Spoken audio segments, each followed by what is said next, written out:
Vous le savez, c'est dans l'actualité, c'est un grand monsieur de la radio-télévision française qui est décédé ce week-end, Pierre Bellemare, qui n'a pas fait que nous raconter des histoires extraordinaires ou encore inventer le téléachat. Non, son nom est vraiment associé à toute notre histoire. Il nous a laissé aussi un souvenir que voici à Télématin, lorsque Damien Thévenot l'avait croisé.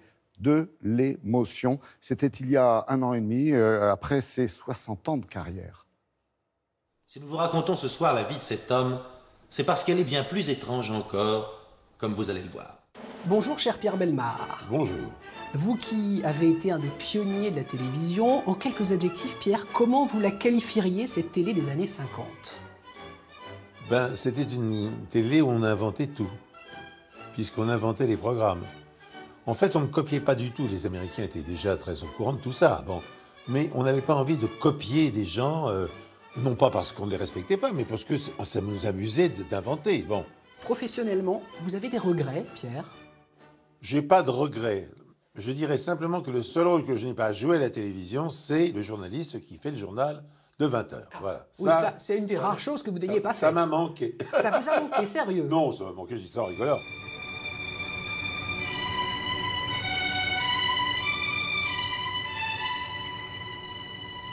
Ce soir, nous allons parler de la corride.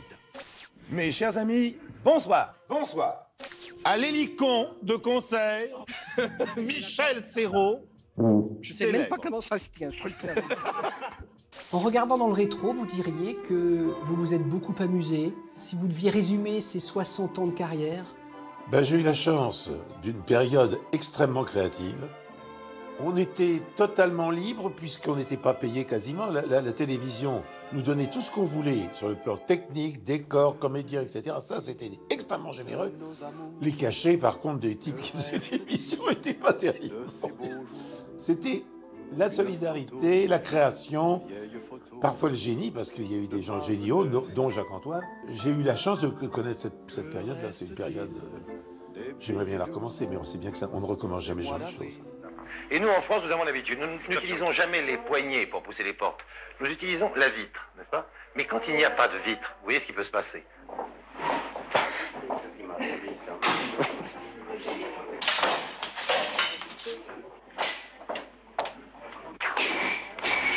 Un petit jet d'eau, une station de métro, entourée de bistrots, Pigalle. Mille merci, cher Pierre Bellemare. Je vous en prie, c'était très, très, très agréable. Pareillement, merci Pierre. Mais au monde, il n'y a qu'un seul Pigalle.